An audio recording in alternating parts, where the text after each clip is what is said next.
Draft notification లో ప్రకటించిన 17 కొత్త జిల్లాలతో పాటు మరో 4 జిల్లాలను పరిశీలిస్తోంది ప్రభుత్వం. పార్టీ నేతల ప్రతిపాదన మేరకు జనగామ, సిరిసిల్ల, గద్వాల, ఆసిఫాబాద్ జిల్లాల ఏర్పాటు కోసం హైపవర్ కమిటీని నియమించింది.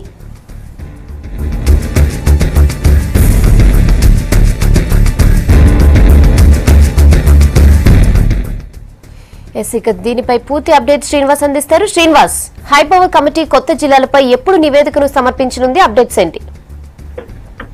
రేహనా, కొత్త జిల్లాల ఏర్పాటుకు సంబంధించి అంటే 4 జిల్లాలు నిన్న ముఖ్యమంత్రి కేసీఆర్ నిర్ణయం తీసుకున్నారు. ఒకటి సిరిసిల్ల, రెండవది గద్వాల, దీంతో పాటు జనగామ, ఆదిలాబాద్ జిల్లాలో ఉన్నటువంటి ఆసిఫాబాద్. ఈ 4 జిల్లాలకు సంబంధించి ప్రజలు స్థానికంగా జిల్లాలు కావాలని చెప్పి కోరుకుంటున్నారు కాబట్టి దీనిపై నిర్ణయం తీసుకోవాలని చెప్పి ముఖ్యమంత్రి అధికారులను ఆదేశించారు. ప్రతిపాదనలను కూడా సిద్ధం చేయాలని సూచించారు. అయితే ఇప్పటి వరకు ఈ 4 జిల్లాలకు సంబంధించి ప్రజల నుంచి వచ్చినటువంటి డిమాండ్లు ఏ విధంగా ఉన్నాయి, వాస్తవంగా ఈ 4 జిల్లాలను జిల్లాలుగా చేయవచ్చా లేదా అనేటువంటి విషయాల మీద కేకే నేతృత్వంలో హైపవర్ కమిటీని ముఖ్యమంత్రి కేసీఆర్ కుషవికితం నియమించారు. దీంట్లో డిప్యూటీ సీఎం మహమ్మద్ అలీ, అదేవిధంగా మంత్రులు పోచారం శ్రీనివాసరెడ్డి, జగదీష్ రెడ్డి, జోగు రామన్నలతో కమిటీ సభ్యులుగా హైపవర్ కమిటీని నియమించారు. ఈ హైపవర్ కమిటీ కూడా వీలైనంత త్వరగా సమావేశాలై పూర్తి స్థాయిలో ఈ 4 జిల్లాలకు సంబంధించినటువంటి ప్రజల డిమాండ్లు, ప్రజాప్రతినిధులు ఇచ్చినటువంటి రిప్రజెంటేషన్స్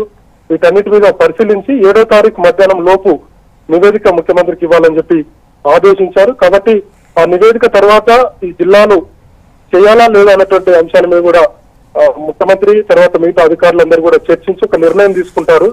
మొత్తంగా గత కొన్ని రోజులుగా ఆందోళన చేస్తున్నారు 4 జిల్లాలకు సంబంధించి, అంటే జనగామ కావచ్చు, సిరిసిల్ల, అదేవిధంగా గద్వాలకు సంబంధించినటువంటి ఆందోళన కొనసాగుతున్న ఆసిఫాబాద్ మాత్రం ముఖ్యమంత్రి రాత్రి దీనిపై నిర్ణయం తీసుకున్నారు. కాబట్టి 4 జిల్లాలు కూడా ఏర్పడేటువంటి అవకాశం ఉంది. ఇప్పటికే కొత్త జిల్లాలు 17 జిల్లాలు ఉన్నాయి, ఇంకా 4 అంటే 21 జిల్లాలు కొత్తగా ఏర్పాటు కాబోతున్నాయి. కాబట్టి వీటి మీద వీలైనంత త్వరగా నివేదిక ఇవ్వాలని చెప్పి ముఖ్యమంత్రి ఆదేశించారు. నివేదిక ఇచ్చిన తర్వాత దీనిపై నిర్ణయం తీసుకునేటువంటి అవకాశాలు ఉన్నాయి.